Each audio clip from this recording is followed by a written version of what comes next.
Human TV. आज अपने साथ प्रमुख रुद्राक्ष विशेषज्ञ, वेद गणित शास्त्र के ज्ञाता, कई राष्ट्रीय और अंतर्राष्ट्रीय पुरस्कारों से नवाजे गए डॉक्टर पांडुरंगा राव जी।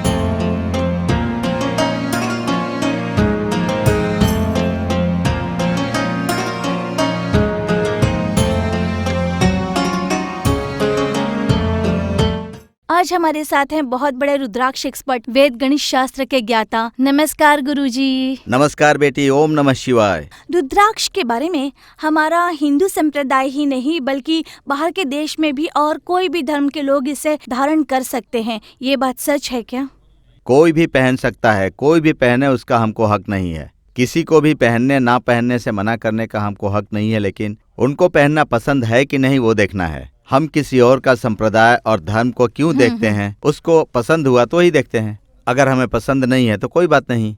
और वैसे भी रुद्राक्ष का महत्व क्या है कि इस धरती पर सारी जगहों में, सब लोगों में, सभी मतों में, सभी संप्रदायों में यकीन करके पहनते हैं कि कितनी बड़ी बात है ये पहनना बड़े महत्व की बात है। उदाहरण के लिए अभी रुद्राक्ष पूरी दुनिया में सिर्फ एक ही देश में मिलता है, वो है इंडोनेशिया।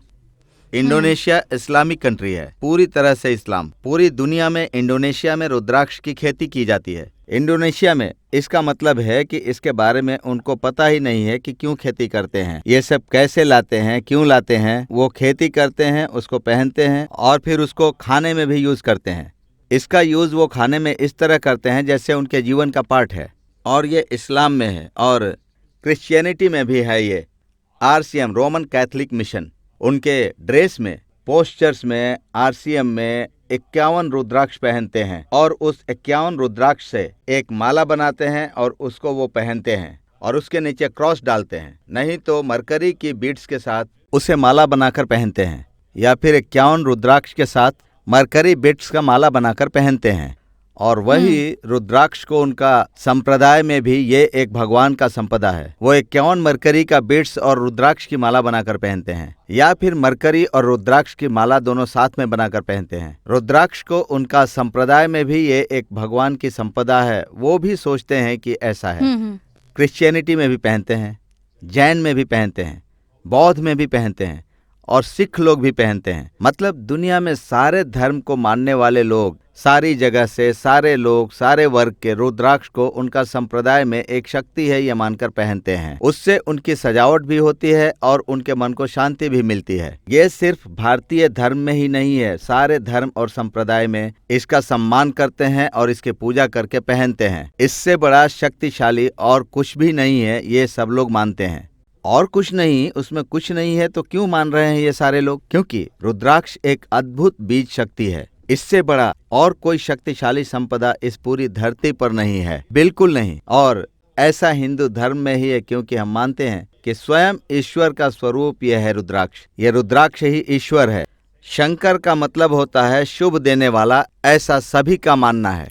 इसका मतलब है कि हमें मानना चाहिए कि he is everything, he is supreme Lord. और सबसे शक्तिशाली कौन है? वही रुद्राक्ष बनकर हमारे हृदय पर रहता है। तो व्यर्थ शक्ति कभी पास नहीं आती है। हम कोई भी काम करें उसमें हमको विजय प्राप्त होता ही है। अगर हम इस तरह देखें तो हमें कोई भी काम करने में उसमें विजय प्राप्त होती है। आपने बहुत ही अच्छे से एक्सप्लेन किया है और हमारे वीडियो में हर बार की तरह कुंडली 30 सेकंड में बताई आपने। वेद गणित को आधारित करके 1 सेकंड में देखने का तरीका है ये। 3 मई 1990। हाँ, ये गुरुवार का दिन है, नवमी तिथि है, थर्सडे। ये नवमी शुक्ल पक्ष है, शुद्ध नवमी। और ये भी उत्तर फल देने वाला नक्षत्र है, सिंह राशि। राइट।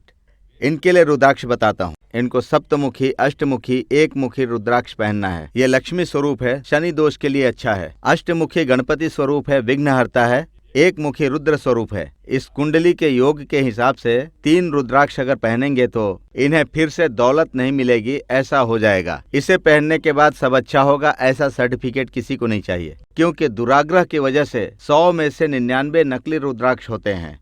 अगर आपको ओरिजिनल पहनना है तो आपको जीवन में उसका उपयोग कैसे करना है ये पता होना चाहिए। आप ओरिजिनल पहनेंगे तो आपके जीवन में सुख शांति इसे रहेगी। कैसे आइडेंटिफाई कर सकते हैं गुरुजी, नकली कौन सा है और ओरिजिनल कौन सा है? अब रुद्राक्ष को टेक्नोलॉजी बहुत डेवलप होने की वजह से असली और नकली का पता लगाना बहुत मुश्किल है।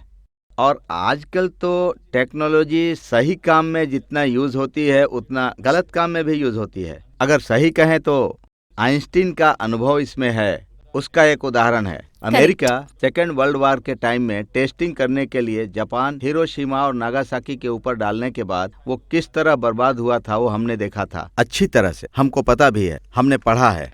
इस बात को बहुत दिन हो गए।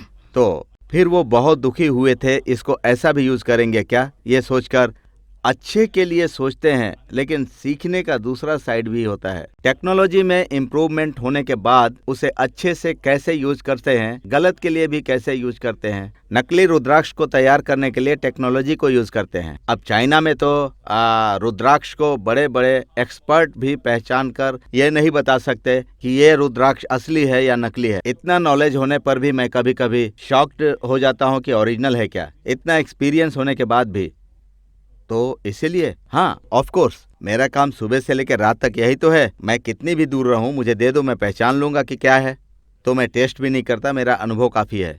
मैं कभी टेस्ट नहीं करता, फिर भी हमारे सेंटर में बहुत सारे टेस्ट करते हैं और उसके बारे में फिर बात करेंगे, उसका टेस्ट कैसा होता है। और उसका टेस्ट होने के बाद पता चल जाएगा कि असली कौन सा है, नकली कौन सा है, और शास्त्र पर कैसे टेस्ट होता है उसके बारे में बाद में बात करेंगे। नमस्कार गुरुजी।